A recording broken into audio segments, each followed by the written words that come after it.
smiles, meet and greet. Ravi Srivastava, जब Modani posters लेके लोग पार्लियामेंट के बाहर वो प्रोटेस्ट कर रहे थे, क्या हुआ सर? मोदानी पोस्टर का देखिए, पोस्टर से पोर्ट बन गया ये तो. No, that was valid. That was against the crony capitalism. That was against giving the 7 airports without any expertise to one particular party. There are hundreds of examples where crony capitalist Mr. Adani has been benefited by the government by twisting the policies. Now, as far as this Vizhinjam is concerned, it's a national pride. Wonderful thing done, but nothing has been done by the central government in it. 60% But Mr. Srivastava, no, if it is a wonderful thing, allow me to speak I will. Mr. Srivastava, if it's such a wonderful thing, why are leaders from the opposition who had put a Modani post now not congratulating Adani? Please, you can raise questions. I will answer you. 60% equity in this port comes from the state government. 30% comes from Mr. Adani. 10% was given by the central government, 818 crore rupees, which was a viability gap funding only. That should have been waived off because government has done it in the Tuticorin port. So there is hardly anything which the central government has facilitated in this particular project. Mr. Ravi Srivastava, you are complaining. Okay. The Kerala Chief Minister is not complaining. He had the mic. He could have said what you are saying. कि आप ये 10% आपने कम नहीं किया.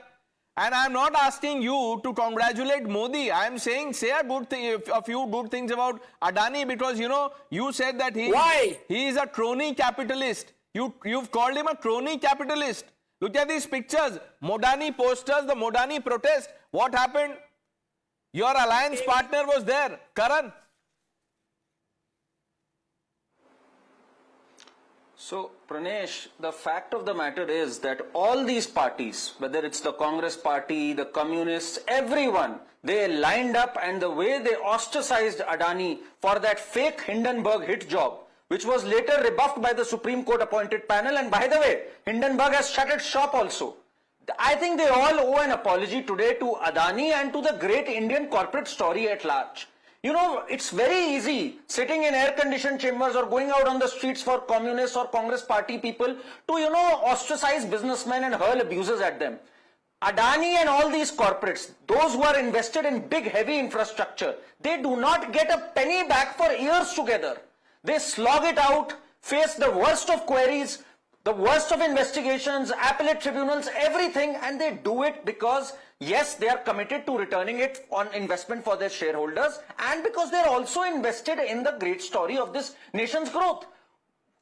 As far as Kerala is concerned, you'll remember, Pranesh, just last year around this time, in April 2024, they went to the Supreme Court. Time and again, they've gone to the center with a begging bowl saying, we've mismanaged our resources. They complained to the Supreme Court, said the center should give us more. The Supreme Court rebuffed them, rapped them on its knuckle and said, you have failed to put your house in order.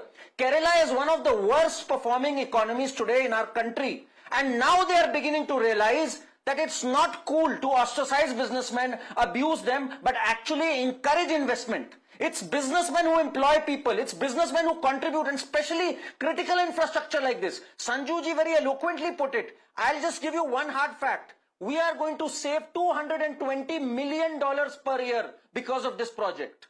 Leave aside the direct and the indirect jobs. It also solidifies our nation's security. And as far as politics is concerned, Pranesh, this is a big repudiation of all this socialist, I would not even say socialist, far left politics, which has failed in Himachal Pradesh, where they failed to pay salaries to their government employees. It's failed in Karnataka, where inflation is spiraling down. It's failed in Kerala, where in the last 3 months, the retail inflation of Kerala is the highest in the country, much above the national average. They are now beginning to realize, and it's a happy moment if they are beginning to realize. If they concede, we should accept it gracefully. This is the way to go forward. Investment, business growth, jobs.